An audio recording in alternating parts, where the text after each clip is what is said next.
Could we start the meeting, please? We'll start with a salute to the flag. I pledge allegiance to the flag of the United States of America, and to the republic for which it stands, one nation, under God, indivisible, with liberty and justice for all. Thank you. I'm just going to be starting the meeting while we wait for the mayor. He's running late. Can we start with roll call, please? Ms. Del Rossi. Ms. Doherty. Here. Mr. Lay.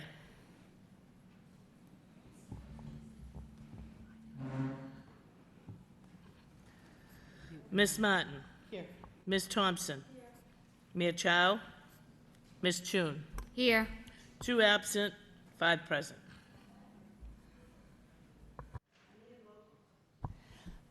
I need a motion to approve the regularly scheduled meeting minutes of the Lowell School Committee of May 4th, 2022, and the meeting minutes of the FY23 Budget session of the Lowell School Committee on May 9th, 2022, and to place them on file. Motion by Ms. Martin, seconded by Ms. Thompson. All those in favor? Aye.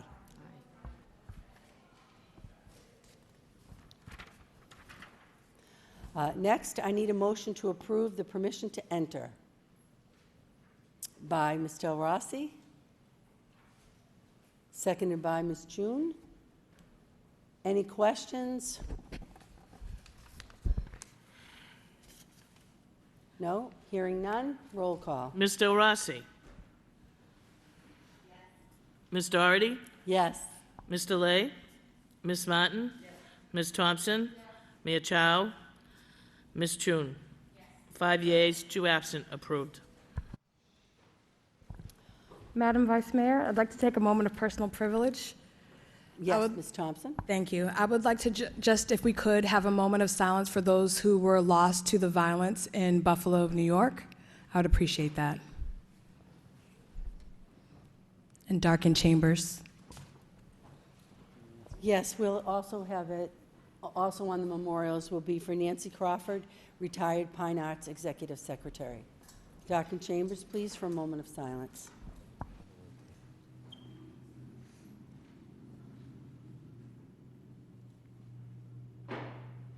May they rest in peace. That's what happened when Paul's comes. Motion by Ms. Chun, request the superintendent to provide a list of cultural events and celebrations that were hosted for students and families at schools during the 2021-2022 school year, and plans for expanding these events to be inclusive of all diverse populations in each school year next year. Second by Ms. Thompson. Ms. Chun? The motion speaks for itself. Thank you very much. Any comments or questions about the motion? All those in favor say aye. Ayes have it. Next motion by Mr. Lay. Ask the superintendent to provide an overview on the implementation and enforcement of the dress code policy. Oh. Second, do you think we should? Okay, we'll hold this one till Mr. Lay returns. I know he's in the building. Okay. The next motion is also by Mr. Lay, so now we're going to my motion. Sorry. Is it okay if I read it from here? Motion by Jackie Doherty, request the facilities subcommittee meet ASAP in May to discuss 1, update on the STEM portables, the timing, 2, plans to address ventilation and cooling for summer school, 3, full list of furniture, locker priority needs and costs, as well as plans to address them, and 4, top HVAC concerns that should be addressed before school starts in the fall. Do I have a second on that motion? Ms. Thompson seconded it. Any comments from the body? Ms. Do Doherty. we have a registered speaker? We do. I wanted just to make sure that I clarified. Was notified by. Excuse me. Dr. Boyd? Yes. Do you want to speak? Yes, I just wanted to clarify because on the registered speaker, I was notified that by Ms. Palazzo that she had inadvertently identified the agenda item. This was the agenda item that Mr. Georges had intended to speak on. So she did clarify that after speaking with Mr. Georges that was the accurate item. So just wanted to clarify that for the body. If the body's willing to indulge him. Ms. Palazzo's identifying it, that she inadvertently identified the wrong item. It was this item. No problem. Mr. Georges? Actually, I want to speak on the overall budget too, but that's not till the end. Yeah, having to do with the STEM, I think you know my position on this and why I believe it's not our responsibility at all to buy the STEM modulars. That's a city responsibility. Facilities are solely the responsibility of the city of Lowell. And have they done a lousy job? You bet. I think pretty much everybody who understands what's going on in our schools recognizes that. The answer is to say no. And I know that's tough to do because you don't want to be in a situation where you're saying I'm deprive kids of suitable housing, but it's not our job. And the money that we spend in doing that ultimately results in fewer services for kids who are suffering as a result of the pandemic. Those kids have psychological problems that need care. They need professionals. In fact, Ms. Doherty, I think you have a motion about that, about trying to get a report on that, about how severe it is. But at this point, you've spent almost $15 million. You've spent it one way or another. You spent $5.5 million for the STEM so far, right, for modular classrooms. Now you're going to be talking about how you're going to stock it. How are you going to get, where's the furniture? What's that going to cost? What are the materials inside the building going to cost? What's it going to cost? And you spent the $5.5 million already. You spent $1.2 million for 2 modulars going up to Colley Stadium. I don't know how that makes sense if they're trying to extort money, essentially, to get the money to try to fix Colley. The superintendent of schools was approached. I brought this up at a school committee meeting several weeks ago by the past superintendent, the past city manager, essentially asking for $5 million to contribute toward Colley Stadium, to rehab Colley Stadium. Again, not our responsibility. We know what's happened with Colley Stadium. I played football in that stadium 50 years ago. I don't think any work was done for the 50 years. And quite frankly, if you look at the buildings in Lowell, a lot of them haven't been since they were built back in the 90s with George Sapasaris with great vision, and a lot of spunk went out there and made sure we had the biggest new building program. If I remember right, it was east of the Mississippi River. The point is the city hasn't maintained it. We had a joint subcommittee meeting a few weeks ago. You were here, others were here, with members of the subcommittee, facility subcommittee for the city of Lowell. Eric Gitcher and Corey Robinson were very, very clear. The city has failed for decades to maintain its own buildings. My concern is, what happens if that report comes back, Ms. Doherty, and it says we need 50 or 75 school psychologists to intervene and try to stop the kind of troubles the kids are living with as a result of the pandemic? They need that additional care. Where's that money coming from? You think the city's going to give you the money back? Don't bet on that one. The other thing is, I haven't seen this committee or anybody else demand of the city that they pay for those facilities. I mean, they can make the argument nobody asked. Because I think in some ways, school committees over the years have become trained to say, well, we can't really ask the city because they won't give it to us. But I can guarantee you this, as long as you keep capitulating and coming up with the money, finding a way to pay for it out of school funds, they're never going to pay for it. Ricky was here a couple of weeks ago talking about this. He said the city won't do it. Well, maybe that's the battle that needs to be here. I know there was a meeting a couple of weeks ago here. There was a meeting where apparently there wasn't supposed to be a vote taken on the STEM. I'll let that ride for now because it wasn't on the agenda. I made an objection to it. Superintendent's aware of it, so was the mayor, because it violated open meeting law. But the situation is the same. Unless you say no, and they are forced one way or another to pay for this. Now, I've heard enough about Lowell's being so broke right now, it's just horrible. You know, a few weeks ago, the big horror show was $35 million override for the high school. That money got found. They found a way to finance it. If it's that much of a priority for the regular schools, they'll find the money to do it. They did it for the high school. But the high school's going to be, you know, the shining light on the hill, I guess, the way they view it. And I think it's a great statement about we honor, you know, we have a high school downtown in the middle of the city for visitors coming through. We take education seriously. And we have enough universities and junior colleges. But I would ask you not to fund this. I would ask you to vote against it. You have an opportunity later with the budget, and I'll be here for that, unless we move it up, to talk about that particular expenditure. If you take the money from the $2.5 million for the Colley Stadium modulars, $5.5 million for the STEM modulars, that's just the beginning, because you're going to buy furniture and all the rest of it, and that's what that motion was about. And who's expected to pay for that? Should it be the school department? It should not. We've gotten into a practice that puts us in a situation where it's kind of the expectation on the side of the city, and it shouldn't be. And now, if you take that $2.5 million, $5.5 million, you're talking the $6 million that was taken from the school department budget over the next 2 years in retaliation to the superintendent not agreeing to give $5 million or trying to coax the school committee to give it. You know, that's you're looking at the $15 million or down close to it. You start adding the furniture and all the additional costs. I even heard that you need a project manager to oversee the modulars going into the STEM. Going at the STEM Academy. And we're going to pay for that? The city couldn't even pay for the project manager? Maybe it's better we do pay for it, because at least we'll know what the bills are. But my point is, we've gotten into this. I think there's a great reason for you to say no. I think there's a great reason to say no, and I understand. I was at the STEM. I was there with Mickey a few weeks ago. We saw the classrooms in the hallway. It's deplorable. It's unacceptable. I hope the public, I have pictures of it if they want to see it.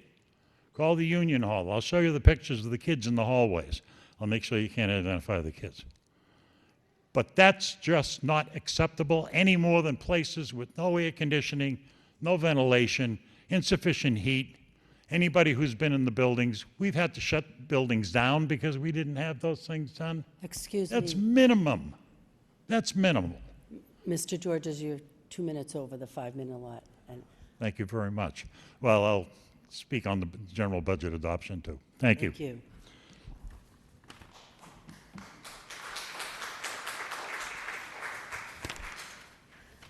At this time, I'd like to go back to Mr. Lay's motions. 6.2, motion by Mr. Lay, ask the superintendent to provide an overview on the implementation and enforcement of the dress code policy. Second by Ms. Martin. Mr. Lay.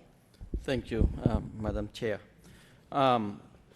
This motion came from complaint that I got from the parents. The weather gets warm, and parents went to the high school to pick up the kids, and then I guess he didn't feel that we have done a good job in enforcing the dress code. So from that complaint, I just want to make sure that we follow that, and if there is one parent that complain about it, my pet peeve is that maybe there are more than one parent complain about it. So the motion speaks for itself, so I hope that we can have that done. Thank you. Any other comments? All those in favor say aye. Aye. Okay. Next motion by Mr. Lay, request the mayor to ask the city manager to ensure that the playgrounds throughout the city, including but not limited to the basketball courts, tennis courts, and fields, are safe for the kids and students to play on, including the need to fix the crumbled floors and to apply new paint on the floors and basketball backboards. Additionally, remove stones and debris from the playing areas. Do I have a second on this motion? Ms. Thompson. Mr. Lay. Thank you again, Madam Chair. So this motion also comes from the students who play basketball court near my house. and showing me what the floor looks like. He couldn't run the full court because of crumbled floors, and I guess because of the winter time, we had been neglected in taking care of the field, of the basketball court. So the motion speaks for itself, so I hope that we can sweep throughout the city, make sure that every place is safe for the students to play in the summer. Thank you. Ms. Thompson? I think this is a great motion. I think that this really speaks to the equity lens that we need to look at through for all of our students. And there are definitely some playgrounds that are better managed than others. So this is a great motion. I fully support it. Thank you. Next motion by Eileen Del Rossi, request superintendent to report on the number of students that have been transported to the hospital due to mental health issues. Do I have a second on that motion? Ms. Martin has seconded it. We also have a speaker. Ms. Del Rossi, would you like to let the speaker go first and then you would speak, however you want to do it? Okay. Victoria Doucette has registered to speak on this issue. Please come forward, state your name and address. Hi, I'm Victoria Doucette. I live on 60 West 3rd Street. So I wanted to talk about the mental health of our students and how it's affecting all of us. Good evening. I'm Victoria Doucette. I am a student at Lowell High School in Lowell, Massachusetts. I am 18 years old, and I am concerned about the mental health of my peers. There are so many kids and young adults going through problems in their life that nobody ever notices what their mental health is like. I decided we should make a group called Helping Hand where people get to talk about how they feel without being judged by anybody and get to talk about all the problems we have in the world and what problems they have in their daily lives. I am asking for your support. Based on my research on mental health, 4 to 10 teens and young adults report symptoms of moderate to severe depression. Last school year, when students in Lowell were using the computers because they had to stay at home, there were thousands of mental health problems because they did not have support or of talking or hanging out with peers and their teachers. I hope I have your support for having this school district help to get support for students who have mental health problems. Thank you for your time. Thank you, Ms. Doucette. Ms. Del Rossi? If I can have a point of privilege just to recognize our student and the supporters who came to support you. I know it's a sensitive topic, and I appreciate your courage in sharing publicly with our committee members so they can learn from you, so thank you.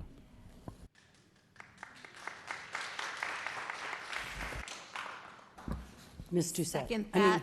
Ms. Del Rossi, sorry. Victoria, I'm very proud of you. That was great. Victoria actually is a former student of mine, emailed and addressed it school committee member, Ms. Del Rossi, which I thought was adorable also. But she does have true needs, and I do feel as though, I know we talk about it a lot, that we see a lot of the transportation to the hospital for mental health needs. I just think that we need to put more in place at this point proactively so that we're not getting to a point of hospitalization, whether it's a type of training for staff or whether it's a group. You know, Victoria mentioned having a group called the Helping Hands, something where students can feel safe and comfortable coming together to talk about their issues. And I think we even saw it at the civics, the 21st Century Civics group, where there are so many students that were really concerned about mental health, stress, anxiety, parents with addiction, not knowing how to deal with it. Kids are talking about it today, and I think that just goes to speak volumes of their own personality and who they are, because there was a period of time we just don't talk about anything. Now kids have no choice but to talk about it, and I think students like Victoria would be great role models for any type of group to help students and not feel judged. Thank you.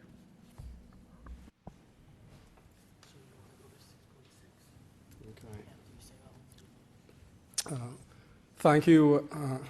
Okay. Welcome back, Mr. Ferreira. Hi. Go ahead.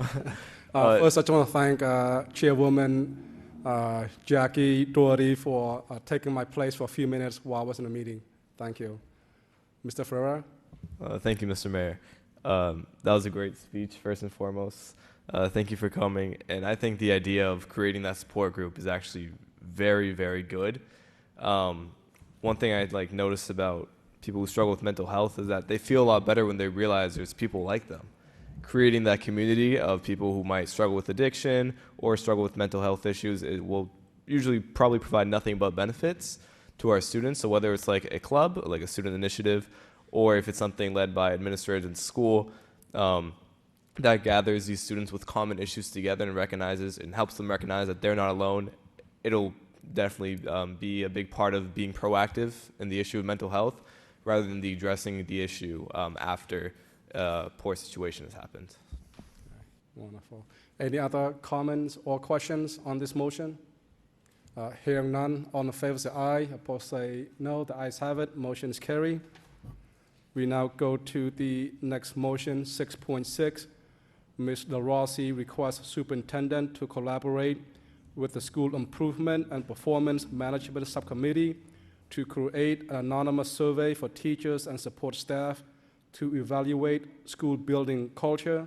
Second by Mr. Lay. Ms. LaRossi? I've had a lot of communication with constituents talking about how they feel in their workplace, whether it be a adjustment counselor, a social worker, a teacher, a special education clerk, that there has been overall misuse of power for certain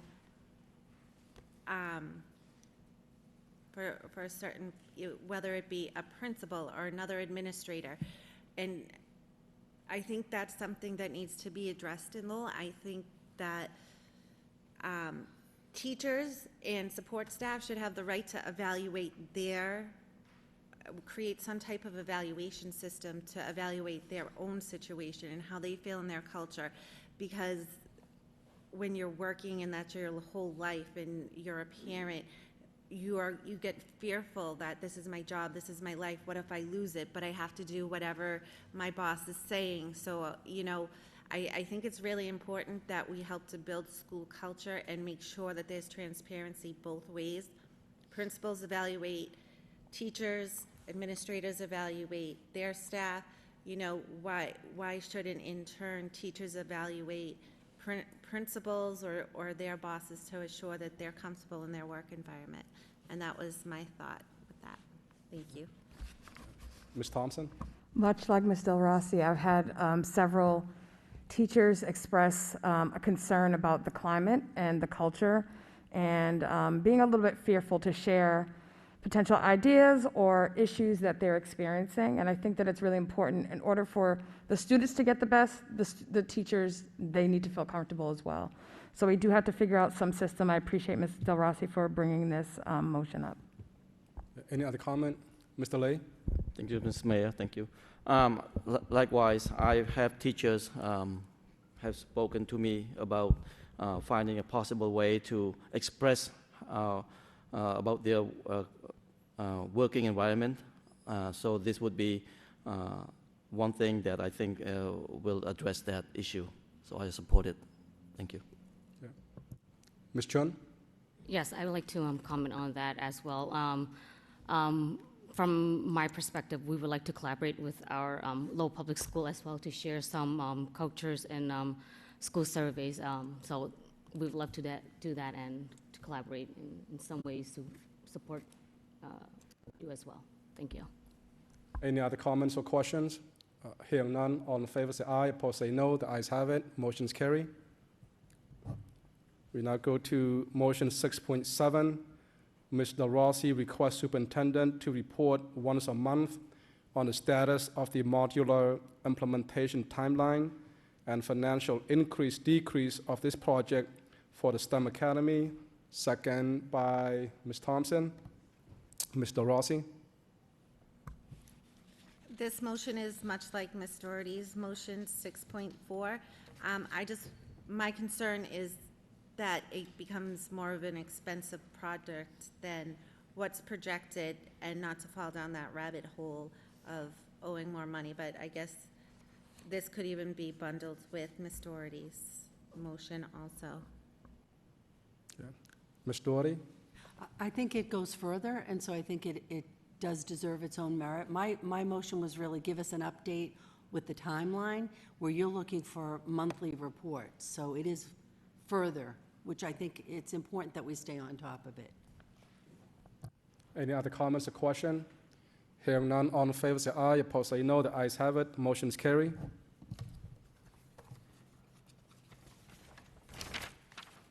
We have one more motion for tonight.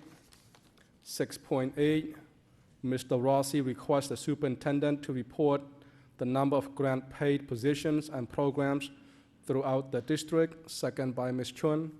Mr. Rossi. The motion speaks for itself. Thank you. Any other comments or questions? Hearing none, all in favor say aye, opposed say no. The ayes have it, motion is carried. We now go to 7, reports of the superintendent.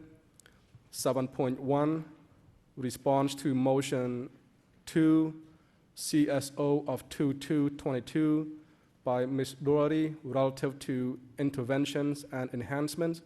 Any comments? Ms. Doherty? Thank you, Your Honor, and thank you very much for the report. I have to say this report, the request for this report initiated from a meeting I had with the Daly Middle School students regarding their social studies project around mental health concerns. So I thought it was interesting that during my conversation, where they had done a survey of students and a bunch of other things as part of their preparation for this topic, we got into the discussion, which really was initiated by the students, regarding the interventions that are happening at the Daly, which from the students' perspective, most of that was happening during Allied Arts time. So you have a student who's been designated as falling behind, as we know many of our students have been impacted negatively by the pandemic and lost learning time. And those students are being required to miss art, music, many of the classes that we know help to engage our students. The other concern was these interventions were mostly computerized. You're sitting at a computer, so you're falling behind in ELA, let's say, and you miss art. Maybe you love art. You don't get to go to art ever because you have to do your intervention, and the whole time you're sitting in front of a computer screen. And so that prompted me to say, well, what's the whole district doing? And again, as has been mentioned earlier tonight, I think it's looking through the equity lens, because this report was very thorough, and I appreciate the time that went into it.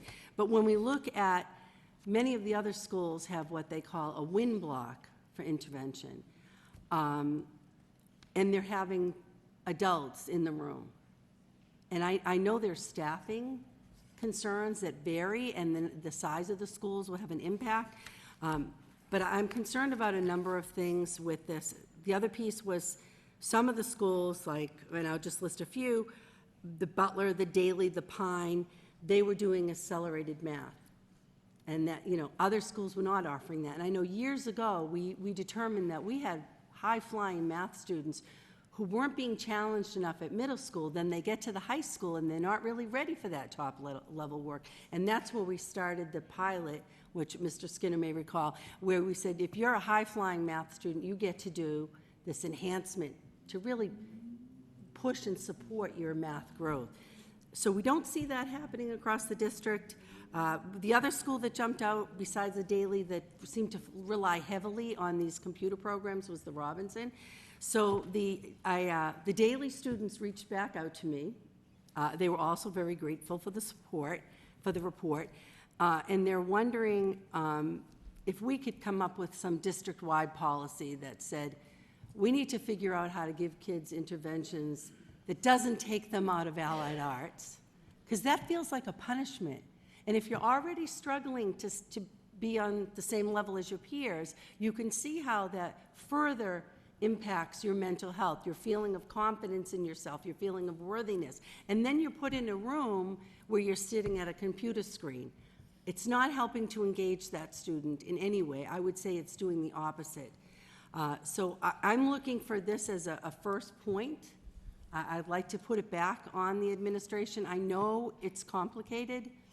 Every school has different numbers of strands, different, themes, all those things. But we should be able to come up with a system that is fair to all our students and that gives those who need the extra help a way that's going to be successful for them.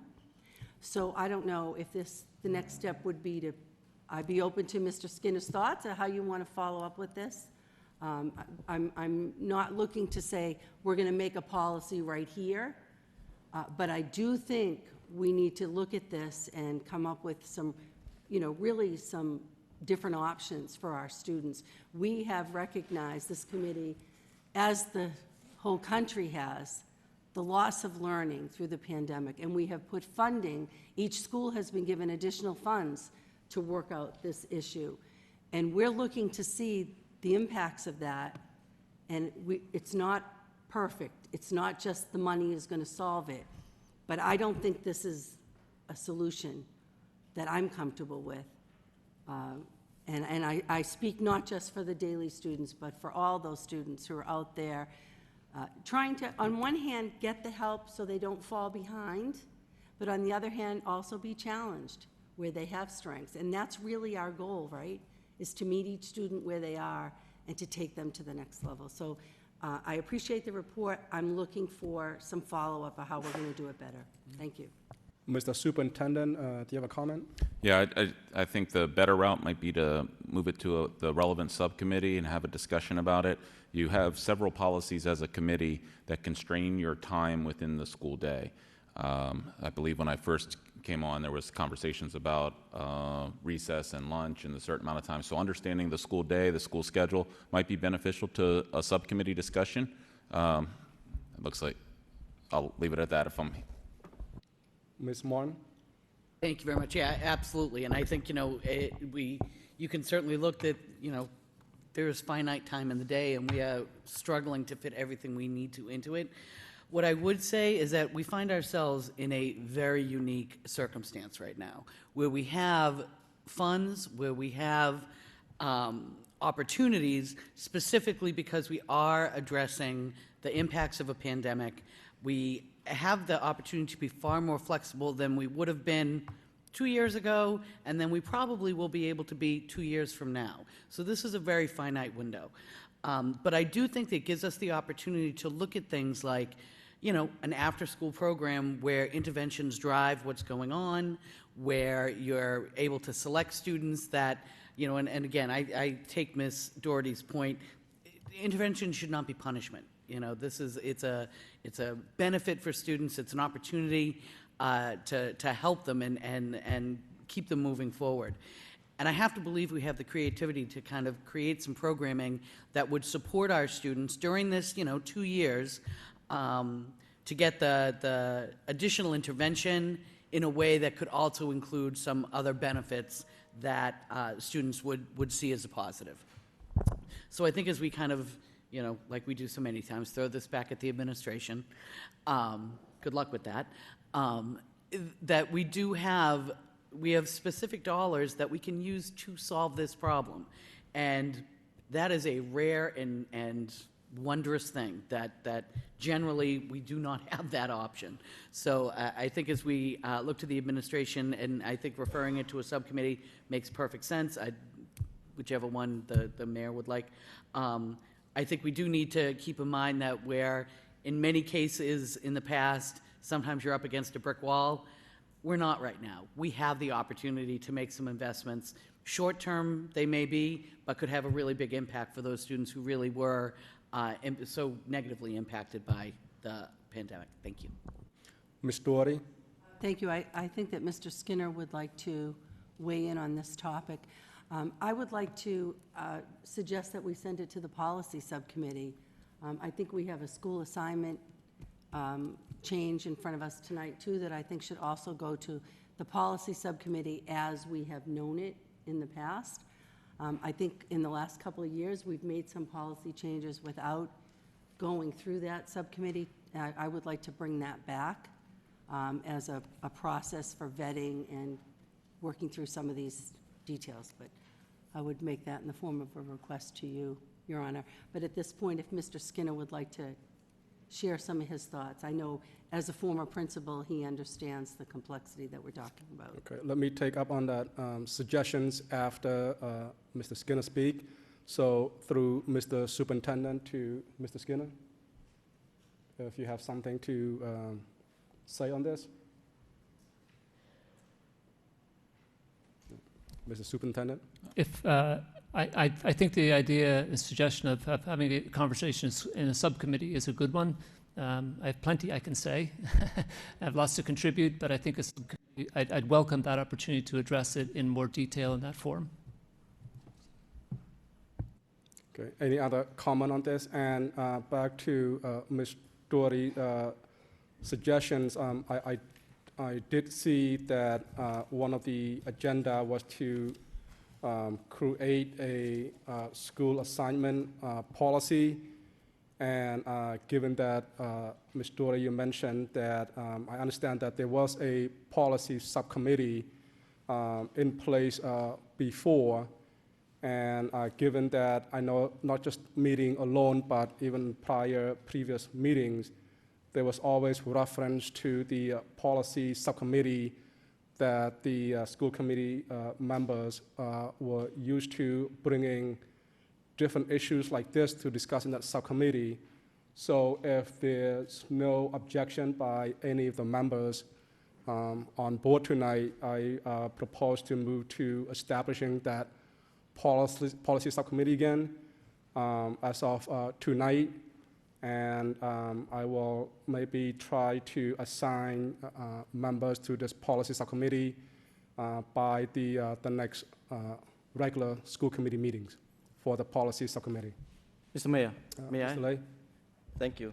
I'm just curious, when at the beginning of the year, when you established the subcommittee, didn't you think of this through? Now that we gone 5-6 months, now you want to change in mid-year. I'm just curious why all of a sudden you change so quickly. It's not all of a sudden. It's been on my mind for a couple months now, and it was brought to my attention by different committee members here just to go like which subcommittee would be appropriate for different issues. And over again, I would say probably every single meeting that we have had, Mr. Lay, there's always some reference to having a policy subcommittee that we should be returning to. And that policy subcommittee was never disbanded, and it just that it was not being utilized. And I think from the different issues, there are a lot of subcommittee that maybe not be appropriate for different issues as issues come up. And in anything, especially in government, we do have different issues that can come up that require changes. And it is the responsibility of our elected position when we have changes and events of interest. I think we should be flexible enough to go with the changing events. Okay. So are you planning to keep everything as is now and just add a brand new subcommittee called policy, or are you planning to shuffle it around? I believe the subcommittee that we have that have been assigned, they are very good, and I was planning to meet with superintendent the end of the week just to see how we can shuffle the policy around a little bit. I think the names and the function of most of the policy will be in place, but I'm just bringing back the policy subcommittee as we all understand it. And also we have a new committee that just joined us, Ms. Chun, and I apologize. The past couple of weeks have been a lot of things going on. I didn't, I always had in mind to assign you to a subcommittee. I know you've taken over the position of Mr. Dakota, and you expressed an interest that you might be interested in some other subcommittee that Mr. Dakota held that might not be, you might not be interested in. And I spoke with you that I will work on it for the next few days. And I will reach out to all of you. It'll be up to you if you would like to stay on the same subcommittee, or given the fact that there are 3 subcommittees that are now available, and we're bringing one more policy to add on, or to reactivate, I should say. So there are 4 subcommittees that we have to fill. I will reach out to you also to see what your interests are, whether you want to stay on the same subcommittee or you would like to change 1 or 2. I'll be in conversation with each one of you during the next few days. I just want to say that I object to this change, just make it more confusing, but that's my opinion. Okay. Thank you, Mr. Mayor. Okay, thank you. Your comment is noted. Any other comments or questions? If no other comments or questions, we now go on to the next item, 7.2, response to motion 5 CEEO of 2222 by Ms. Thompson relating to the bias-based incident reporting system. Madam Secretary, would you please call up the registered speaker? 7.2. Anna LeMay.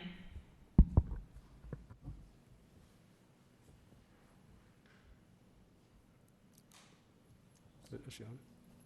Is she available? She Oh, she's sent not. me a message. She wasn't able to make it. Okay. But she did have some major concerns about things going on at her child's school.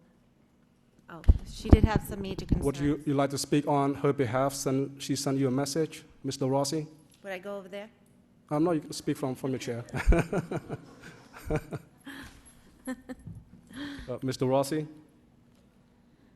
All right.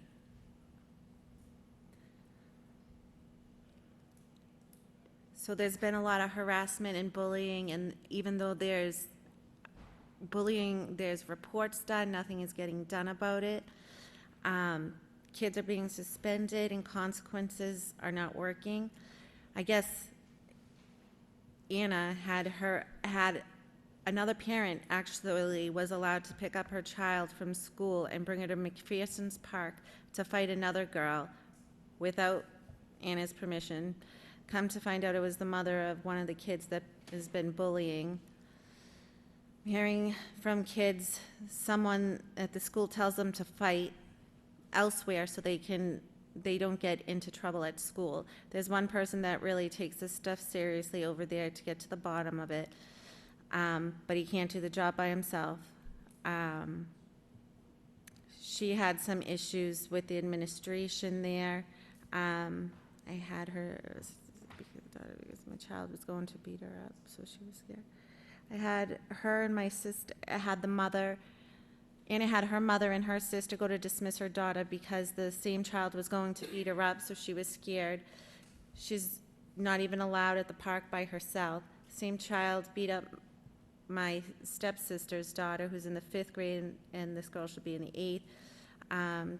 Same child beat up my friend's son. Same child's mom comes to the school with kids so they can fight. Principal's excuse is the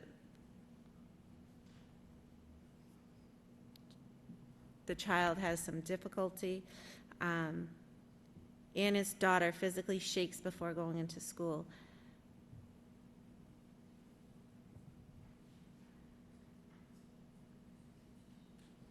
So there's some issues there. I guess no child should feel like they're getting beaten up, and there's excuses for it. But Anna is in my neighborhood. She runs the Centerville Baseball League too, so I'm sure she's busy with that. But she just wanted to really convey that, and I think it just ties into we need better strategies for consequences where maybe we're making our kids reflect a little more instead of just maybe suspending them and then having them come back, or trying to figure out what they learned from it, or something to that effect. But that was me reading a text message, so I hope I conveyed it right. I know it was a bit choppy. Thank you, Ms. LaRossi, for speaking on behalf of Ms. Anna LeMay. Ms. Thompson? So this motion I made because I too have been getting lots of contact from people, and over the months, and again, only been on the committee for a few months, but have been getting many contacts about this. This report was very full, but I do have several questions, so I apologize in advance for the length of the questions. I will try to make them quick. On the first page, it says, I think third paragraph down, it says, the investigation form is separate from the incident reporting database. Therefore, while the Equity Office has centralized access to the submitted incident forms, the office does not have access to the investigation data until the investigation form is uploaded to the school-based investigator. I'm wondering if there's an effort to change that process. And the reason why I say that is because just even looking at the investigation in general, it says that it takes a day and I'm sure it's estimated, but a day and a half after the incident before an investigation is started. So I'm just curious. That was a huge concern for a lot of the families. So if somebody could speak to that, I'm not sure if that's Ms. Phillips or who would like to speak to that. Mr. Superintendent? Sure. So I think we can take the recommendation under advisement, and we can explore that. Okay. The next question is on the last paragraph of the second page, and it says that on June 1st, a select group of students from the middle school and the high school of the LPS will have opportunity to review a revised student-friendly reporting form and develop a school-based communications and outreach plan to present to their school administration before the end of the school year. I was wondering if that could be brought before the equity subcommittee as well. Mr. Superintendent? We certainly can. My suggestion would be to have them present their recommendations after they meet, rather than having them meet in public. If that would work for you, committee member? Yeah, that's entirely fine. Then absolutely. Okay, excellent. The next slide that I'm going to address speaks to, it says relationships between aggressors and targets from March 2022. The last point, it says, one of the incidents reported was between staff. So this goes back to what we were talking about earlier, and I'm just curious, what is the recourse if there's an issue between a staff member and an administrator, a principal, a dean? How does that impact the culture and the climate of the school? So what is the recourse if a staff member is finding an issue with another staff member or somebody who's higher up title-wise? Mr. Superintendent? Thank you. That could move one of two ways, but I believe the way that, based on how you're characterizing it, it would move through then our personnel office. So it would then move over as a personnel matter. Even if it's reported up, it could be reported through this system, but then it would be flagged and moved over and investigated following our HR protocols. Okay. See, I'm moving quickly, guys. I know I have a lot of questions, but I'm moving quickly. This one is on the page. It says total investigated incidents from March 2022.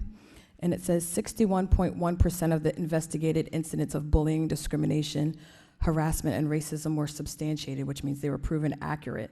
So I'm just wondering, of those incidents, what then happens to the perpetrator? Mr. Superintendent? Yes, Ms. Phillips, can you provide any type of global summary of that without getting into specifics? Thank you, Mr. Mayor, School Committee Member Thompson. So if you look at the next page, those are the actions that are taken after a finding is substantiated. Okay, so that full spectrum. So I guess what I'm looking at this, and which is really colorful, which I appreciate. What types of incidents, I guess, warrant suspension versus detention? Like, is there a specific cutoff for where things fall?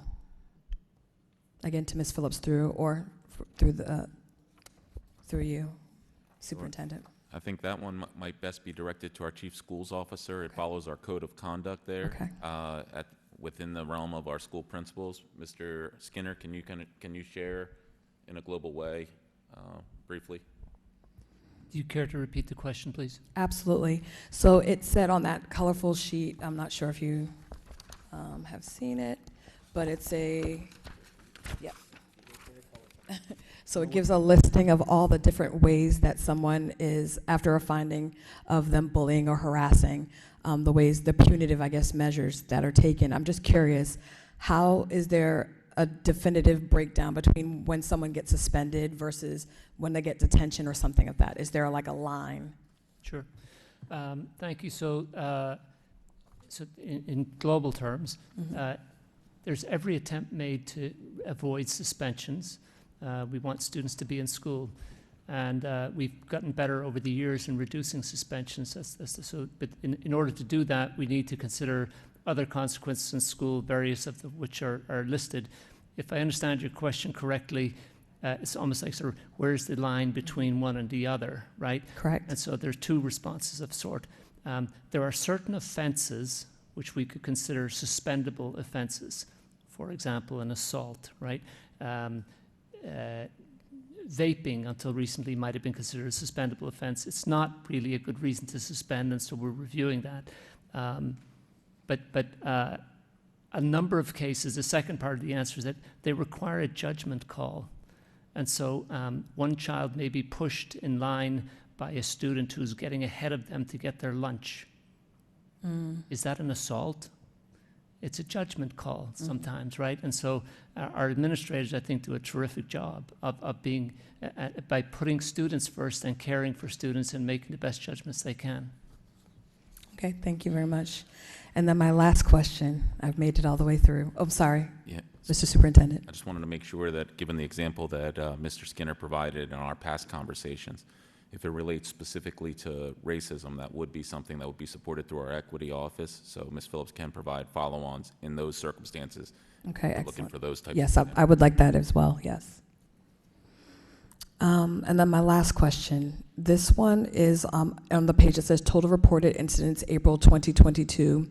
And I noticed that it said 14.3% of the incidents of reported incidents were of racism. So that number went up. I'm curious to find if you have found or if you have really parceled out, does that mean that there are more people that felt braver to share? Does that mean that they're figuring out how to use the methodology to share? Or is there some other mechanism that's in play there? Yeah. Ms. Phillips? So we're definitely taking efforts to increase awareness. I can't say definitively that that's why, but that's part of the team that we've pulled together now that we have this data, to be able to better understand, who's reporting and why, because some schools are reporting more than others. And as I've shared with the schools, that doesn't necessarily mean that there's more racism at one school. It could mean that the administration is actively promoting the use of this form and students speaking out. So that's one of the things that we want to better understand, who is sharing out this information, which is resulting in the forms, and who's not sharing it, which is resulting in it appearing that it's not happening at a school site. And through the student symposium that we're having, we're really looking for students to help us communicate to other students that this reporting form is out there, and also how the investigation will take place, because that's another question that students have asked. When I submit this form, where does it go? Who's going to review it, and how am I going to be treated in the process? Correct. Yeah, that's a huge issue, so thank you for addressing that. I'm excited about this. I'm looking forward to this continued report coming to the full body of the school committee. Thank you.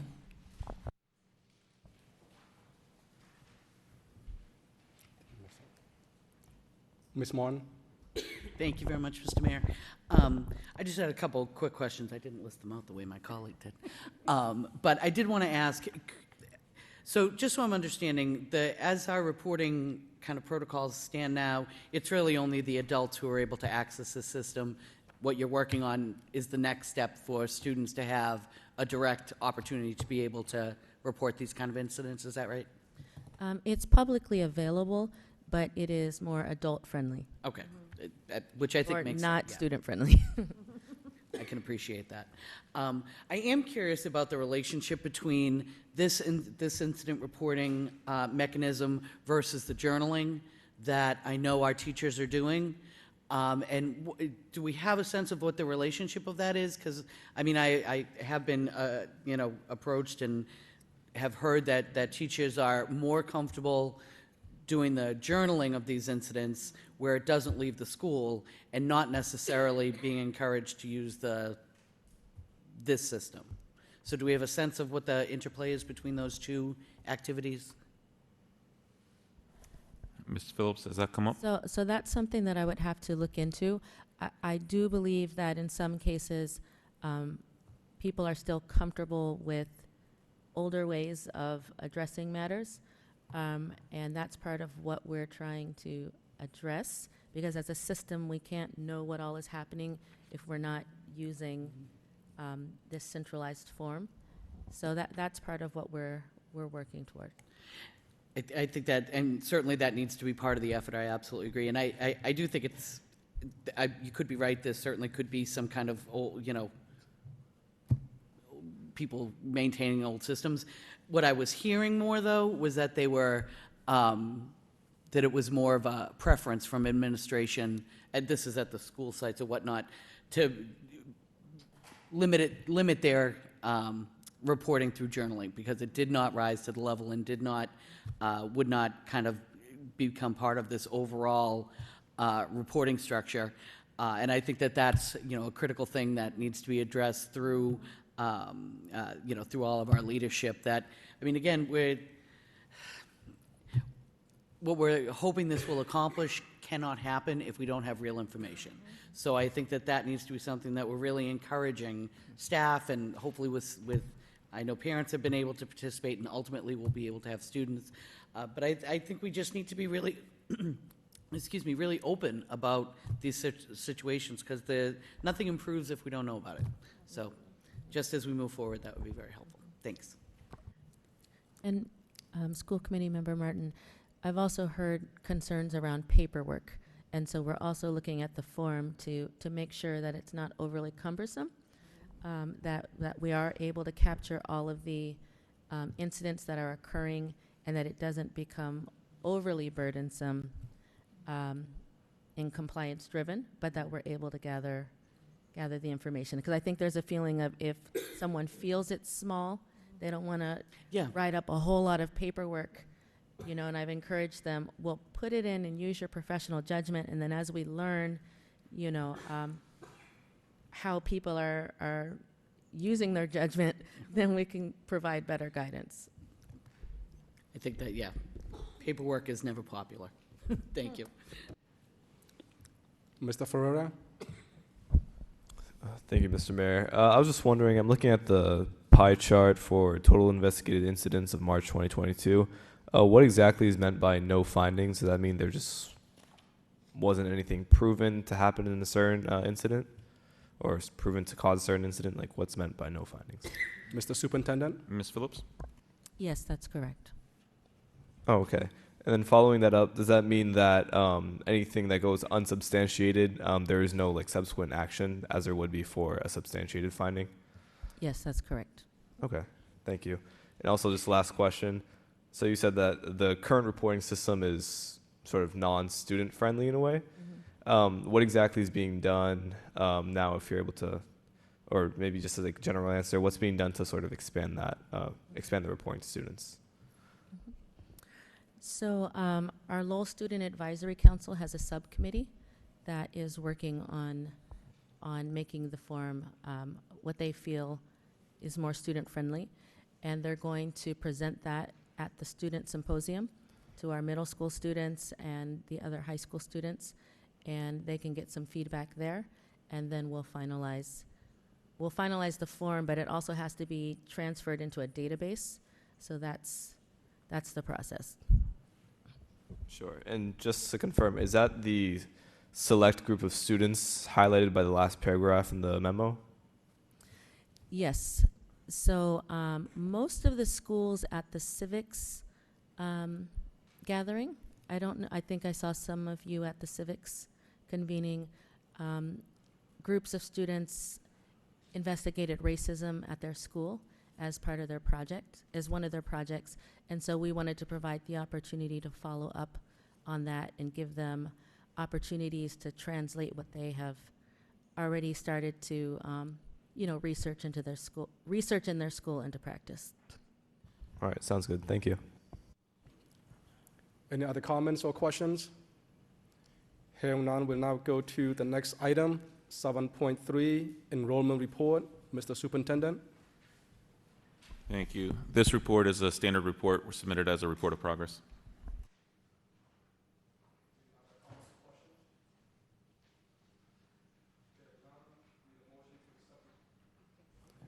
Need a motion to accept reports of the superintendent, 7.1 through 7.3, as reports of progress by Ms. Chun, second by Ms. Doherty. All in favor say aye.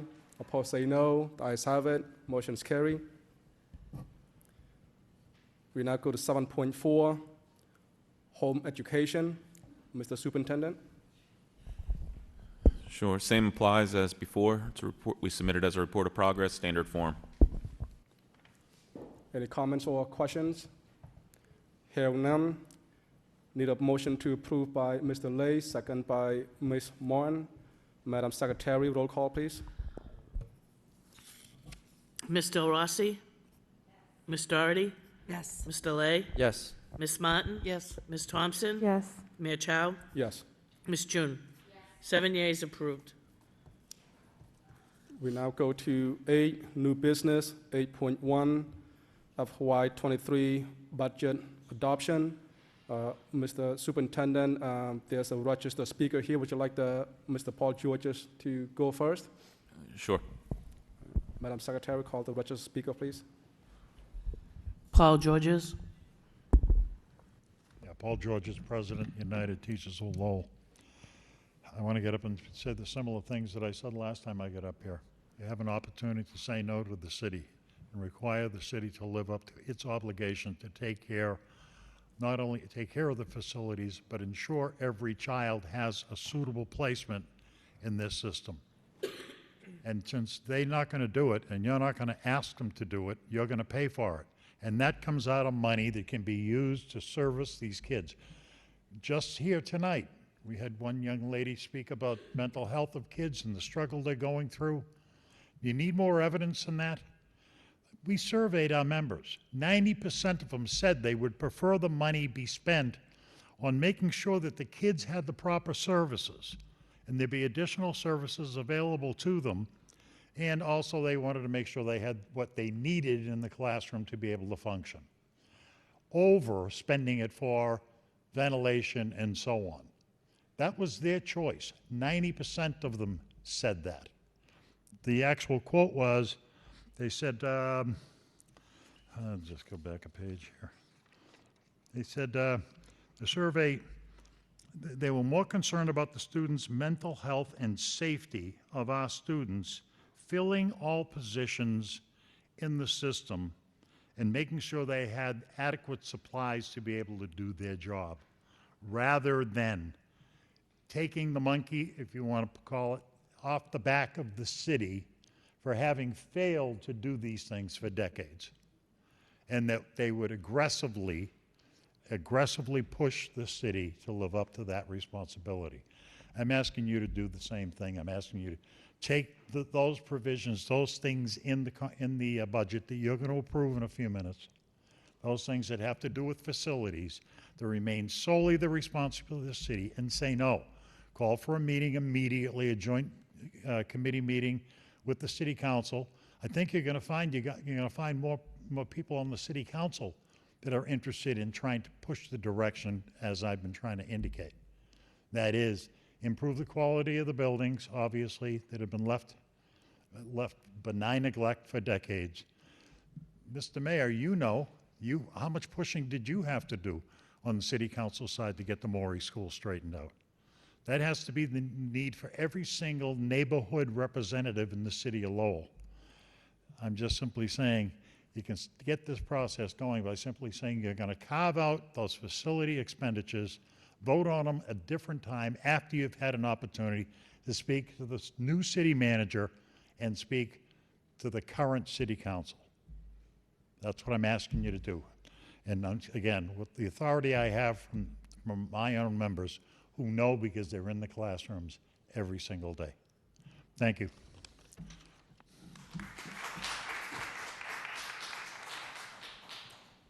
Thank you, Mr. Paul Georges. Madam Secretary, do you have any other registered speaker? No, we do not. Mr. Superintendent?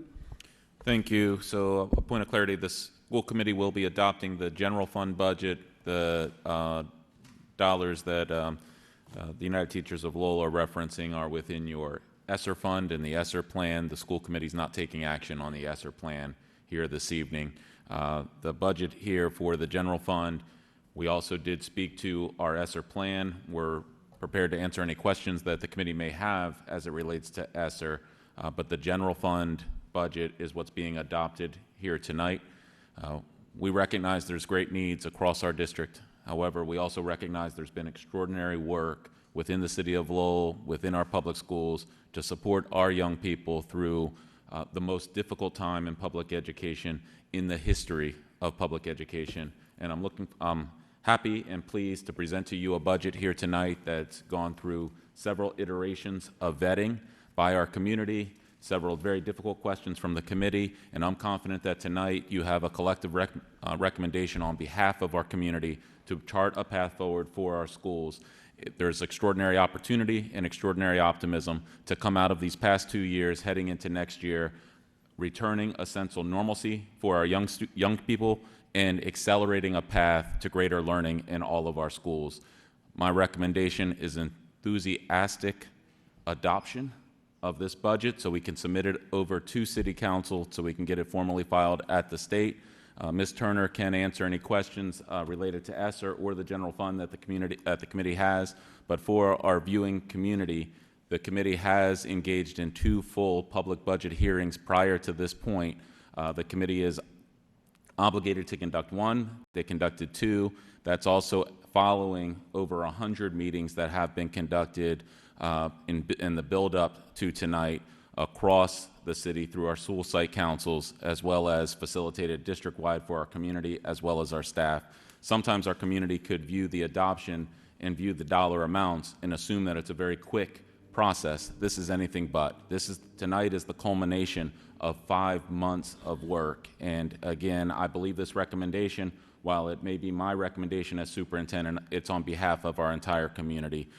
With that, Mr. Mayor, if there are any questions, Ms. Turner is prepared to answer any questions that may remain, and then we will certainly entertain a motion here this evening.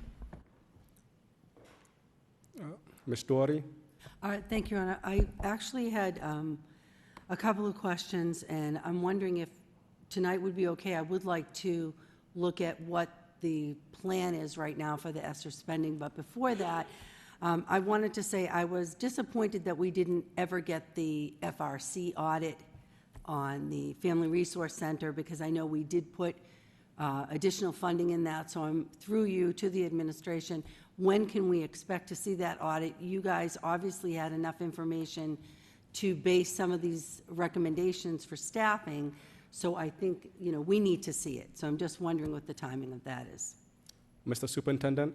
I received the final version of that report yesterday, so unfortunately it was not within the 48-hour window, so it will be on the next meeting, or should there be a desire to add it, we have a pending Family and Community Engagement Subcommittee meeting. If there's a desire from the committee to add it to that agenda, we certainly can also do that. That's simply pending a scheduled date. It was the subcommittee meeting, I believe, Ms. Del Rossi, it had been bumped for some other purpose. Yes, I'm going to wait until Mayor sends out the new list of where everybody is, and then I'll schedule it. But I can upload it for the next committee meeting Why as don't we well. just plan it for the next meeting then? Thank you for that. My other question is, there was a little note under the facilities page of the book where it said a facilities study for $500,000. Is that part of the ESSER funding? That's not in the general fund that we're approving tonight. Correct. It is part of ESSER, okay. I'm not real keen on spending $500,000 on a facilities study, but we can talk about that when we make some final decisions about the ESSER spending. All we're going to get tonight is kind of a review of what the plan is for ESSER money, correct? Because we have not voted definitely on any of these items. Is that correct? Mr. Superintendent? We can answer any questions. There's not a vote on ESSER. The requirements are for the committee to adopt the general fund budget. ESSER does not get sent over or submitted to City Council in any way. That works as a grant. But again, for our new members in our community, the committee did determine at the beginning of ESSER that we would include an incorporation of how the ESSER plan is going to align with the budget in each budget presentation. So each budget book includes that alignment, as well as a delineation or an identification of every line item that is funded through ESSER. The difference here is what gets submitted over to City Council procedurally, because the full budget authority is with the school committee. What gets submitted over procedurally does not include those dollars, only includes general fund, hence the motion and the vote here this evening.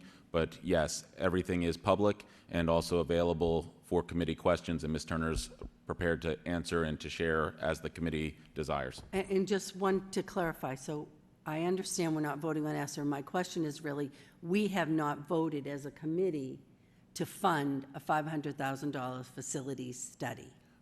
No, that would come through you through a permission to enter.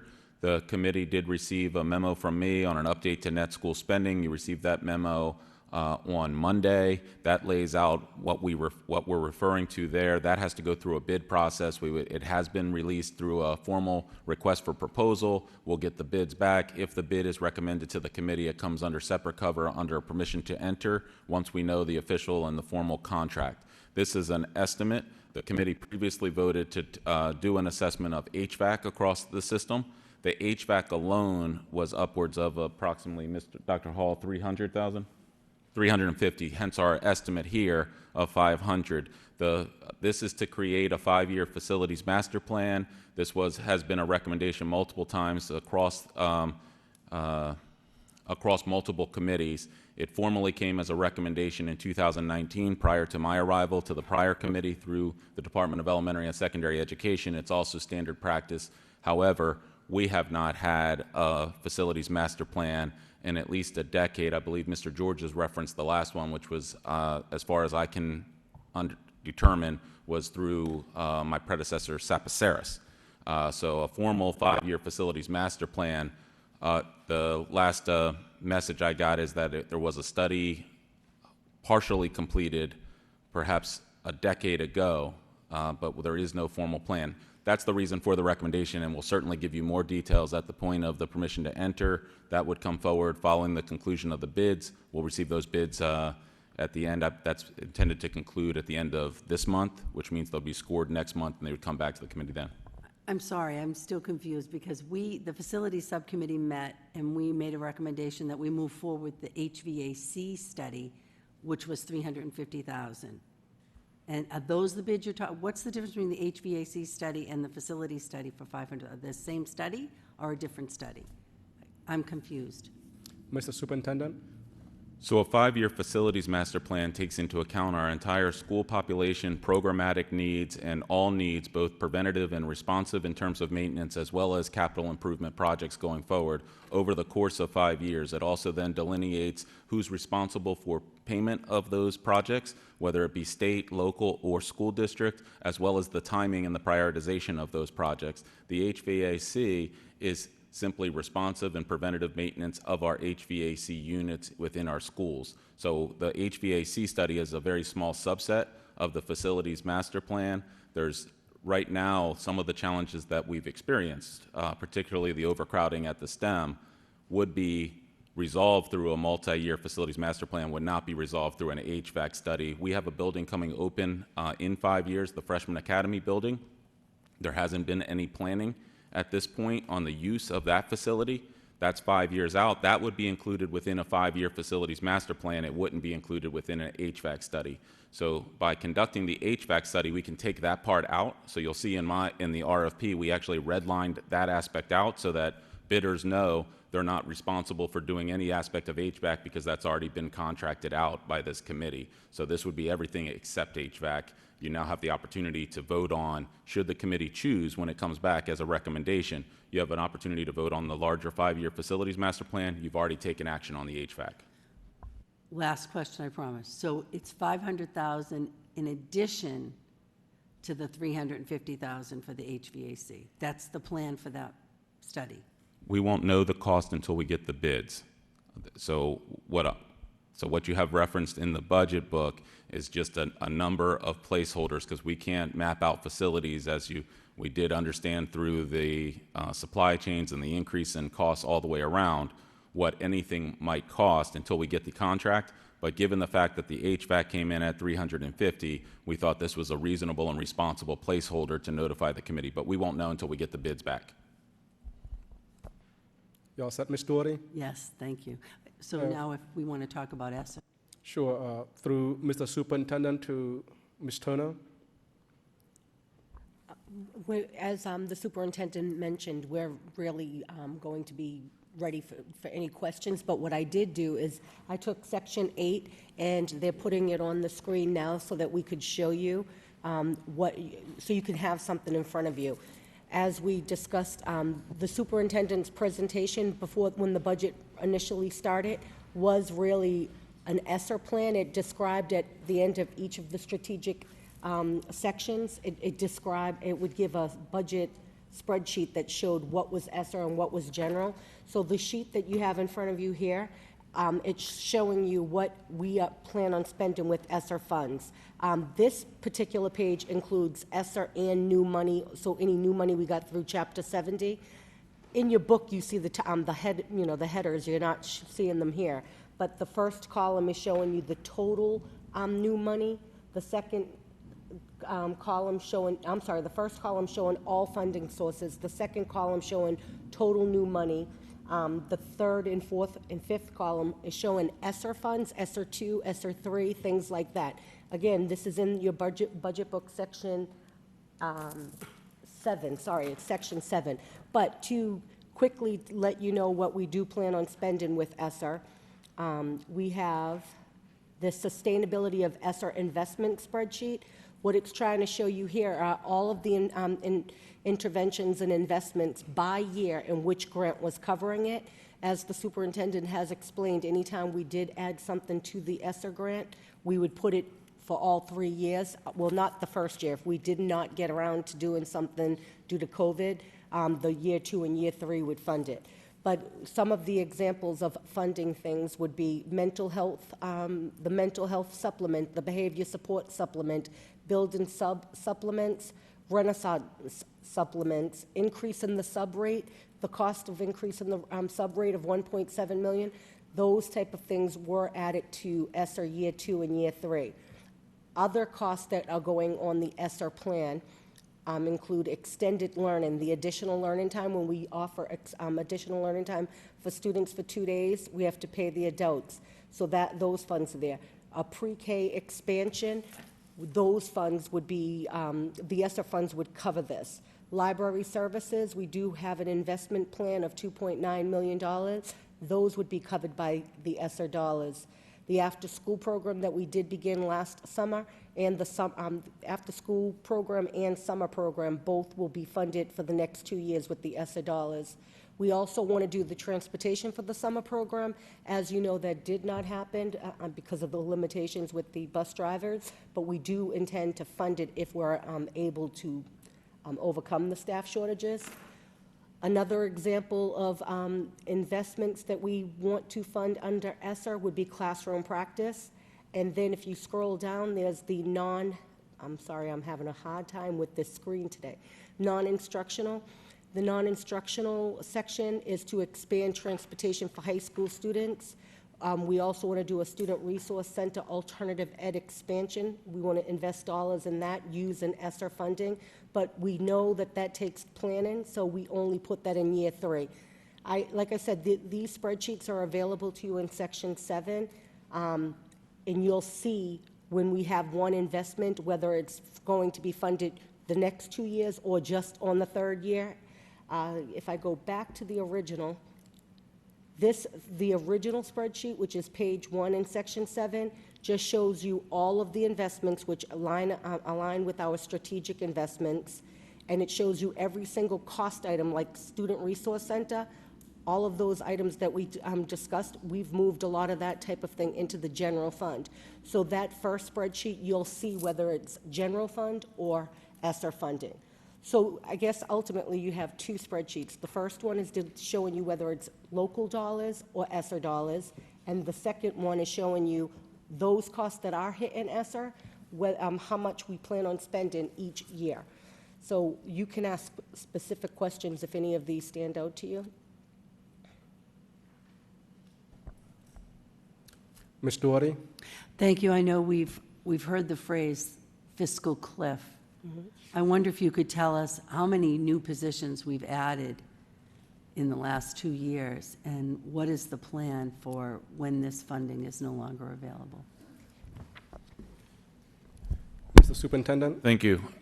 So part of that plan, as you just heard Ms. Turner reference, we're looking at this funding stream over the course of 3 years. The second part of that plan is that each year, annually, we move in any recurring costs into the general fund that we are projecting or forecasting would continue past ESSER. The Student Opportunity Act and the convergence of the Student Opportunity Act and ESSER provides this committee with some flexibility that other states do not have in managing the cliff, in that the revenue is charted or forecasted at the state level to increase over time.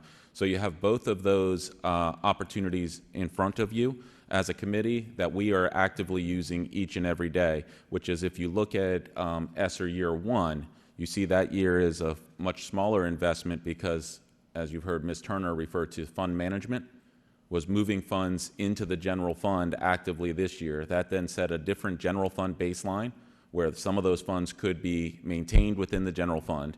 Each year we bring it to you as part of your annual budget, where you start to see additional shifts over to the general fund, which we referenced within your original budget presentation.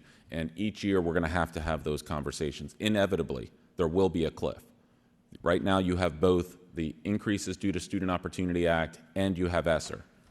We will not have access to both at some given time, even if, and there is some message being circulated that there might be the potential to extend the ESSER deadline, meaning that you don't have a 3-year window, but perhaps there's a longer window. That's outside of our control. We certainly are advocating for that flexibility if it's provided. But even if that's provided, at some point, there will be a cliff. Now, there are areas here that we are also managing against by moving in non-recurring funds into ESSER. So you heard some discussion about facilities. If there's a facilities expense that's eligible for ESSER, we'll utilize ESSER for that because that's naturally a non-recurring expenditure. We also have other items that might not be as easily identified as non-recurring, but we've identified them as such via policy. The increases to substitutes, building-based substitutes, and substitute increase rates. We don't anticipate that the substitute shortage right now is going to be a perpetual need. We just know it's a need right now within the crisis that we're in due to COVID-19. So we have planned for it within the ESSER window, but that may very well, we expect, to be something that we bring back to the committee and say, that's something that we should allow to be on that cliff. So it's each year, within each of your updates now, from this point forward, from Ms. Turner, as she shares out within current year budget, you'll hear her reference this. You'll hear her talk about how we're managing the cliff. And that discussion is, what are we moving over to general fund if we have greater flexibility due to some ongoing savings, if there's legislative changes that allow us to manage it, and which items do we want to move over to general fund? That's active each year. And then each budget period, we also actively manage it by making sure that items that we know at that time to be non-recurring that are eligible are funded through ESSER. But again, it's important to recognize, because I believe there's been some advertising outside of this community statewide, that the Student Opportunity Act itself somehow is going to mitigate this cliff. And right now, that's not our forecast. Our forecast is that at some point, regardless of legislative changes, there's going to be a limit of ESSER. And that right now would create a cliff. So I don't know if that's a comprehensive enough answer or too comprehensive. No, it's perfect. I'm just looking for one number. How many new positions have we added? So I can definitely go through the budget and identify it for 2 years. You had said you wanted it for both years, but of the money we gave to the schools alone, just to give you a partial answer that I do know, we added 134 positions at the schools. So I do, I think that's what you're looking for, like how many of these positions may be temporary. And how many district positions did we add? That I don't have. I actually would have it. If you give me 1 second, I can just do a quick comparison of FTEs. Because when we're talking about the fiscal cliff, and I realize that there's a lot of moving parts to it, we don't know what we can expect from the state in terms of the Student Opportunity Act, but the expense of positions, if we're laying people off, we have unemployment costs, it's an ongoing cost. It's not, and I know the positions is the bulk of what we need, but I'm just looking to see what that number is. Thank you. Okay.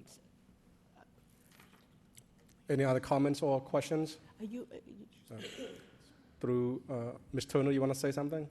I wanted to answer, I will do a study and show you, but I think it's not, I can look at it right now and say that there's about a 325 position increase. However, that's tutors and things like that. It's not, so that's why I think I could do what you need and break it down and show you exactly what they are. Right, because tutors, we don't have to pay unemployment. Right. It's not the same commitment as full-time Right. employees. Thank you. Mr. Take that Rossi? breakdown, would be very helpful. I just have one question. The other night when I had asked about the difference in the 2022 and 23 numbers that are in here for the raises, you talked about that's why there was a discrepancy, because if I looked at the 2022 budget and it, then I look at this 2023, it included their raises, and you said that that money comes from an account, reserve account, but where in the budget would I see that? Okay, I want to clarify before I find the actual line, I'll search for the row, but I want to clarify too, for anyone that's following such, like that level of detail, if you see an increase for one single person, you would think that every individual line would show an increase, right? But I explained that day that there are going to be times where you'll see a decrease despite the fact that there was a raise, and that could be, as Dr. Boyd keeps referring to, placeholders. If we put something in the budget for a budgeted new position, and then we negotiate a lower starting salary for them, that budgeted amount was approved at let's say 120, and we got them for 108. So you may see decreases. And as far as which row, it would be at the end of the 2300 series where all the teachers are listed. And again, that if we're in the middle of collective bargaining, you have to put aside a placeholder knowing that you're going to have to afford that. I don't know if you don't have rows in here, but it would be the 2300 series that says teachers. It's at the bottom section of that. It's section 3. So if you look in your budget book, it's section 3. And it is going to be, by the way, your final books, when we print the approved budgets, they will have page numbers. We moved up the budget preparation. When we were trying to get it to you a week early, we moved it up, so I didn't have some people available that know how to do that cool PDF stuff, and make a page number for each thing. But it is section 4, 5, 6, 7. It is on like the 8th page. And just so you all know, it's section 3, 8th page, and like I said, it doesn't have page numbers, but will.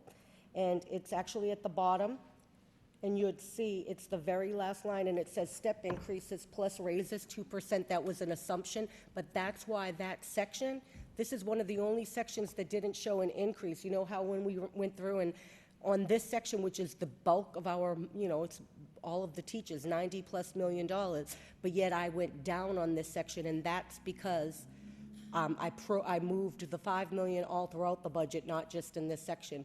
You have to put it one line item, and do you see it? It's under 20, your classroom teachers, section 3, about 8 pages in. Yes, yeah. And then that ended up being moved between things. But I also wanted to point out one thing. I liked your motion on the grants. I wanted to let you know that if you wanted to, until I get that motion prepared, or the motion response, the budget book does have 466 positions for grants, and Section 8 shows each grant and how many FTEs are under each of the grants and what type of positions they are. And Section 3 does show, if you go line by line on every budgeted item, it shows you which ones are funded by general and grant. But the summary I think you're looking for is in Section 8. I'll check it out. Thank you. Mr. Superintendent? Thank you. So just, I think, for our new members, that this is the first time moving through the full budgeting process. Our entire annual budget is built on forecasts. So you will see a number of these that will come back to you through budget transfers going forward. So your budgeting process is an ongoing budgeting process throughout the year, which is where you receive budget transfers, budget updates. So the committee right now, with this vote, you're encumbering funds. What that means is, for us, in order to get authorization to spend those funds any differently, even if a forecast is off, we come back to the committee with a budget transfer, which is where then you'll see questions often that are, why this transfer from here to here? And Ms. Turner might reply, that was our forecast originally, but due to vacancies or due to a bid that came in higher. And so it is continuous fund management. And I say that by way of education for our community, but also credit to our finance office, an incredible amount of work in order to bring a forecast that I believe this committee is now gaining confidence is conservatively forecasted, which hasn't been historically done within our community. And those conservative forecasts have put this committee in a very strong financial position to take full advantage of the opportunities in front of us now from the Student Opportunity Act and ESSER, whereas some other communities that are becoming widely publicized at the moment have found themselves in weaker financial standing where they've had to cover gaps and haven't had the opportunity to accelerate learning through additional investments. Thank you, Mr. Mayor. Mr. Lay? Thank you, Mr. Mayor. Just want to comment on what the superintendent said earlier about extending the ESSER timeline. I would say, in case the DESI and our lawmaker from Beacon Hill is watching this meeting, maybe they should act upon it really quick, because we are already on 2/3 of the way of using the ESSER fund, so they have to act really quick. Thank you. Any other comments or questions? Hearing none, need a motion to approve the Lowell Public Schools fiscal year 2023 budget with a final bottom line figure of $213,706,072, and to submit it to the city manager by Mr. Lay, second by Ms. Mon. Madam Secretary, roll call, please. Ms. Del Rossi? Ms. Doherty? Yes. Mr. Lay? Yes. Ms. Martin? Yes. Ms. Thompson? Yes. Yes. Mayor Chow? Yes. Ms. Chun? Yes. 7 yeas approved. Since we're on the topic of the budget and we just finished this, I need a motion to suspend the rule by Ms. Mon, second by Ms. Doherty. There was a audit report presented to the City Council last night, and the City Council member asked me to request a joint subcommittee meeting of the School Committee Finance and the Council Finance Subcommittee to have the superintendent and his choice of administrator to respond to the audit report presented to the council. I need a motion by Ms. Doherty, second by Ms. Martin. Any discussions? Mr. Rossi? Do we get to see the audit, or is it? I'm sorry? That could be presented by the subcommittee members, by the chairpersons. Okay, thank you.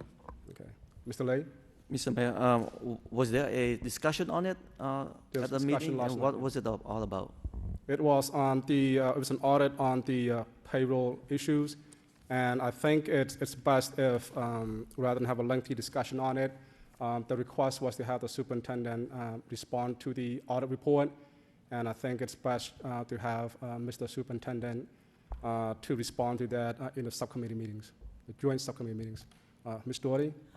Thank you, Your Honor. I'd just like to request that in the superintendent's response that he include some information for us. Why weren't there systems in place to prevent the issue? How much money are we talking about? And why were we not made aware of it? Like, we hear about a payroll audit at a city council meeting, and my understanding is the superintendent was aware of it. Shouldn't we have had that information beforehand? Mr. Superintendent? Thank you. I believe there's a difference of analysis and understanding of the data, so I do believe a subcommittee meeting would be beneficial. In many cases, we air these differences of analysis publicly. That's not particularly productive to finding a solution. Ms. Turner has done an analysis of the information that was provided to her, but it was only partial information that was provided to her. We do carry our own internal auditor, who the committee has met as well. There is no concerns or issues that is not aware of is not within the awareness of the committee. But I would also say that Ms. Turner will provide a full response at any moment. I know she's eager to provide a response right now. I would suggest that to make it a productive meeting to bring about solutions, that the subcommittee might be a beneficial time to do that. And Ms. Turner, I know you're eager. I would say, I know you're eager. I would say subcommittee is going to be the most productive time. We will take Mr. Superintendent's advisory into consideration. If there are no other comments or questions, do a voice vote. On favor, say aye. Opposed, say no. The ayes have it. Motion's carried. We now go to 8.2, School Assignment Policy Review, File JCA. Ms. Martin? I would just like to make a motion that we refer this to the newly reconstituted policy subcommittee for review before we vote on it on the floor. Just motion by Ms. Martin, second by Ms. Doherty. Mr. Superintendent? Thank you. If the committee would be so inclined, given the timeliness, if the committee would authorize the subcommittee to conduct the first reading so it can come back to the committee for final vote in a second reading, so we don't have to do 3 meetings. We can do 1 subcommittee and then a final reading at the full committee. Would that be okay if I don't make a motion? Okay. Any other comments or questions? Ms. Doherty? I'm just going to make the comment, I agree to do that, but it seems like we do a lot of these really important things, important changes, where there's always this timeliness factor that, and I just think we want to have full time to be able to really look at changes that are going to have far-reaching impacts. And the one that comes right to mind is the health policy change for dance students. I mean, that was presented to us. We need to make a decision right away. I just would like a little more lead time for stuff that's going to have, overarching impacts on our students. But, I'm willing to do this, to try, but I wanted to just make that comment. For important decisions, it'd be nice if we didn't have this feeling like your back is against the wall, we have to do it yesterday. Thank you. Okay. No other comments. Motion referred to the appropriate subcommittee by Ms. Mont. Again, second by Ms. Doherty. All in favor say aye. Opposed say no. The ayes have it. Motion's carried. We now go to 8.3, Memorandum of Agreement with UMass Lowell regarding district-wide performance management. Mr. Superintendent? Thank you. We're also quite excited to bring this MOA to the committee. This has been discussed multiple times over. This is the agreement with UMass Lowell that we were able to bring to finality to present to the committee for adoption. It's a partnership with UMass Lowell to bolster our performance management systems and our data capacity. Mr. Skinner did present to the committee through the subcommittee on this entire proposal and partnership. He is prepared to provide more information should the committee have it, but at this point I'm excited to recommend approval as written. Ms. Doherty? Motion to approve. I just have one quick question. Is there money involved on our side? Are we paying, and how much? Yes, there is. You just adopted that within the budget. That's $250,000 that UMass Lowell is providing an additional value of how much, Mr. Skinner? there is considerable additional value being offered, and approximately $400,000 that value to us. I can explain in greater detail right now, or provide you written form. I'm in favor of the move, I really am. Is it something that extends, it's going to have far-reaching impacts for us, right? Yes, it'll have far-reaching impact, and also it can be a recurring partnership if the committee so chooses, if there is mutual benefit to both parties. And I want to thank UMass Lowell, did a considerable amount of work as well to get us to this point, particularly Professor Jack Schneider. I second it. There's second by Mr. Lee. Madam Secretary, roll call, please. Ms. Del Rossi? Yes. Ms. Doherty? Yes. Mr. Lay? Yes. Ms. Martin? Yes. Ms. Thompson? Yes. Mayor Chow? Yes. Ms. Chun? 7 yeas, approved. 8.4, consideration of an adjustment to the date the committee shall annually evaluate the superintendent from no later than June 1st to either no later than August 1st or no later than December 1st. Any question, comment? Ms. Martin? Thank you very much, Mr. Mayor. I did have some preliminary conversations with the superintendent based on our last meeting about how we wanted to shift the evaluation. These are the two options I think that we have to choose from. And I had said to the superintendent, I think it makes sense to kind of put both of these in front of us, and we can then choose which one we think makes the most sense. I will say from my own personal perspective, and I have voiced this here before, I do always feel like our evaluation should track with the school year. I mean, I feel like it's a reasonable schedule. You know, particularly now when we're thinking about making this change, it also ensures that we don't go basically a year and a half without an evaluation if we were looking to shift to the calendar year at this point. Just to kind of flesh this out so so everyone's clear what I'm envisioning in all this, and then certainly the superintendent, I would ask him to weigh in. If we were looking at the option 2, I think we'd be looking at a July 1st deadline for the superintendent to provide us with his portfolio of artifacts so that we'd have that on that Friday. Then what I would anticipate would be having a special meeting of the full school committee on July 13th, which would be our opportunity for the superintendent to present that in a public meeting and for the committee to be able to ask any questions. So that would be kind of that back and forth that I think we missed in our last evaluation cycle. That gives both the committee a chance to ask questions and the superintendent an opportunity to make a practiced presentation. Then what I would see is we have our regular school committee meeting in July on that third Wednesday, so that's the 20th, which would allow us to then do our presentation of the evaluation back to the superintendent and to the public on July 27th, again at a special meeting. It does make July a busy month, I will freely admit that, but it would be my recommendation that it basically still has us meeting once a week just for those 4 weeks. It then allows August to maybe be a month where we only have one meeting, which would be pretty joyous at this point. So that's what that would be my recommendation to the committee. If the superintendent, I believe he has a preference for the option A, so you can try and sell that. Okay, before Mr. Superintendent speaks, just for clarification and to go along with the printed language for the meeting, you know, the suggested dates in July. So to put in the language form, the second option, meaning like to have no later than August 1st? Exactly, that we'd complete the entire process before the beginning of August. Okay, wonderful. Mr. Superintendent? Thank you. I don't have a preference with this.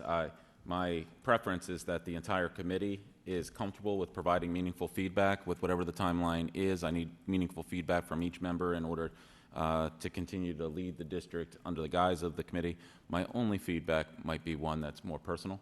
My 19-year wedding anniversary is July 26th, Ms. Martin, and you outlined a date of July 27th. So if the committee's flexible there, I don't know what Mrs. Boyd has planned, and I would hate to come home tonight and tell her that whatever was planned is now preempted by the evaluation timeline. I would hate to think that we're not planning something for her. So let's just be real about that, Mr. Superintendent. Thank you, Ms. Martin. She is watching tonight, and I appreciate you setting me up for that one. Let me just say that, Mrs. Superintendent Boyd. I think we can be flexible on the day that week, and we can certainly make that work. Okay. Miss-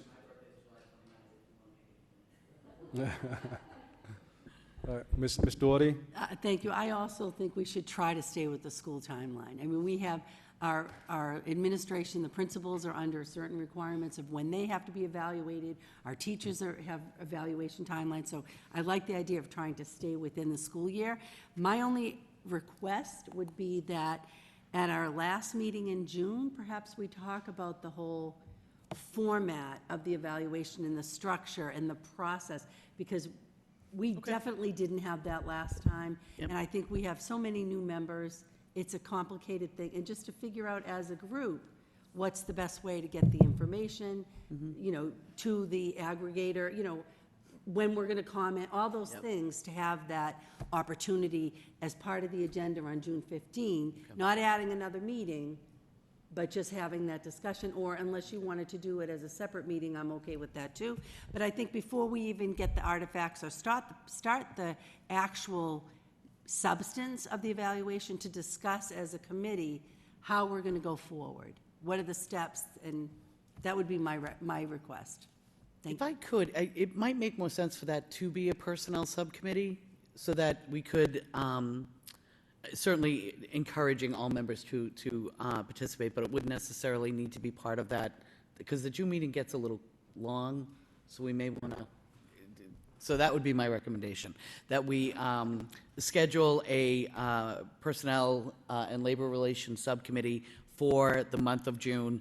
I think, to your point, absolutely, that's an opportunity for us to, first off, I mean, we need to get the evaluation document. I'd like us all to have that in hand with the goals, Mr. Superintendent, so that we kind of have that as step one, even prior to getting your portfolio of artifacts. So if we could maybe look to do that at that personnel subcommittee, and then launch on July 1st with receiving the response. Does that make sense? Any other comments, questions?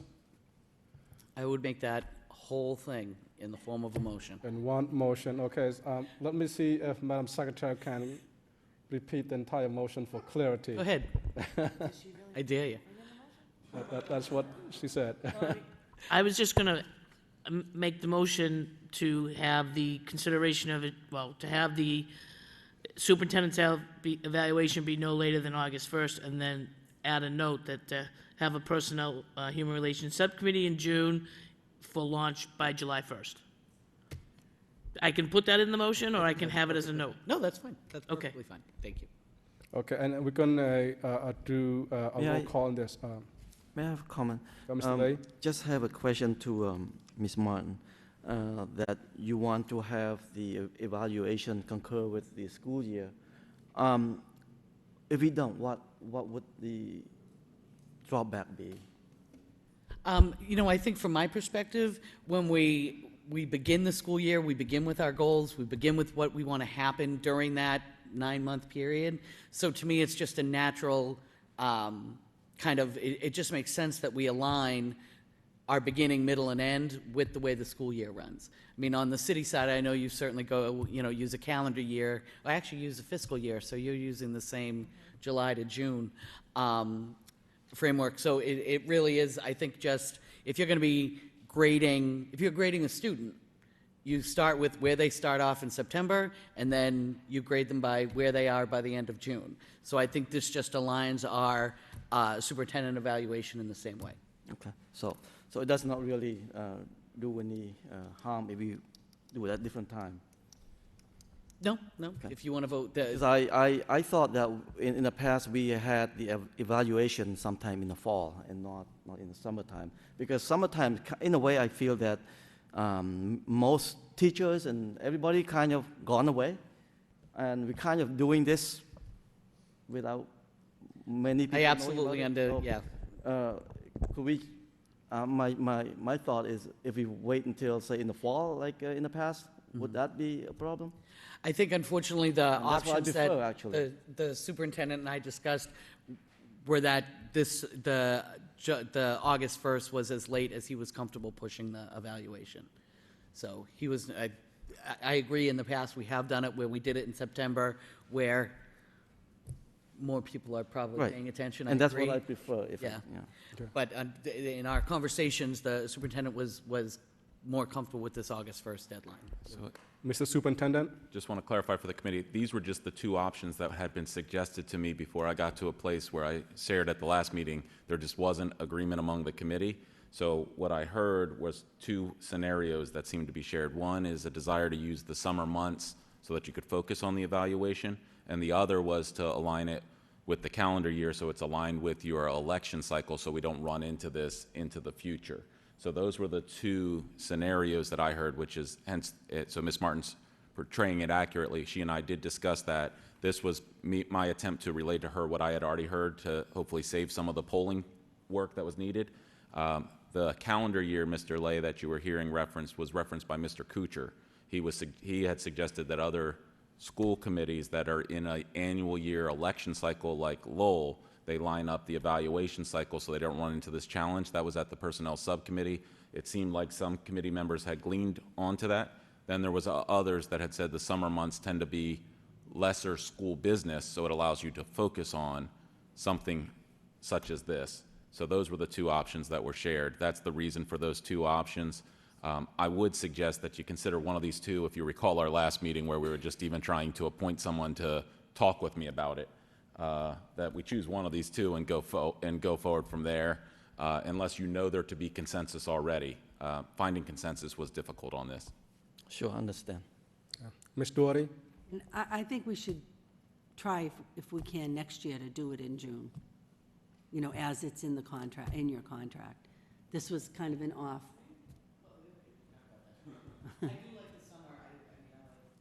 But I mean, just being as close to that, the end of the school year, works for me. Any other comments? Any questions? So we need a second. Second by Ms. Doherty. And just to be clear, we're going to do a roll call. So if the motion fail, what would happen, Madam Secretary? So can I, if that's the case, can I put my motion to do it in the fall? If that's, If the motion fails, Yep. then it'll be up for further discussion. For the discussion, okay. No other questions or comment? Madam Secretary, roll call, please. Ms. Del Rossi? Ms. Doherty? Yes. Mr. Lay? no. Ms. Martin? Yes. Ms. Thompson? Yes. Mia Chow? Yes. Ms. Chun? 6 yeas, 1 nay, approved. Okay, we now go to 9, communications. Need a motion to bundle, accept, and place on file communication 9.1 and 9.2 by Ms. Chun, second by Mr. Rossi. Roll call, please. Any comments or questions on 9.1, 9.2? Ms. Doherty? Sorry, I just want to say I read the report. Thank you for the update on the makerspace. I'm disappointed that it's not being used. I think it's a real loss. I remember when it opened 5 years ago, it was the coolest thing. So I'm disappointed to hear that we're not utilizing that space. Thank you. Let me just quickly read the motion for the public out there that does not have paper in front of them. 9.1 is report on Lowell High School makerspace, and 9.2 is the communications regarding Massachusetts Association of School Superintendents 2022 Executive Institute. Ms. Mon? I just had a quick housekeeping question. So the report on the LHS makerspace, why would it apply in communications rather than in reports of the superintendent? That's just my own. Okay, Mr. Superintendent? So this was the request to resurface the prior motion. So it was already presented to the committee under separate cover, and the request of the mayor was that it also, just for formal record, be added to this. So it's not an updated report. It's the prior motion that was requested to be resurfaced for the committee. So you received that under separate cover through email, hence communications.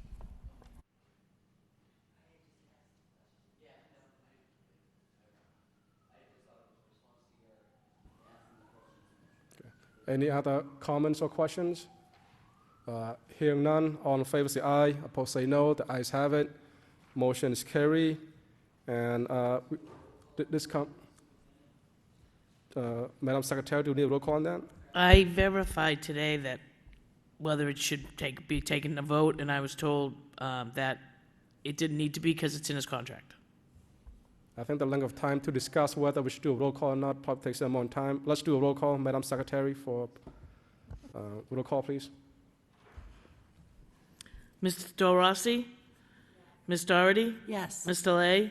Yes. Ms. Martin? Yes. Ms. Thompson? Yes. Mayor Chow? Yes. Ms. Chun? 7 yeas approved.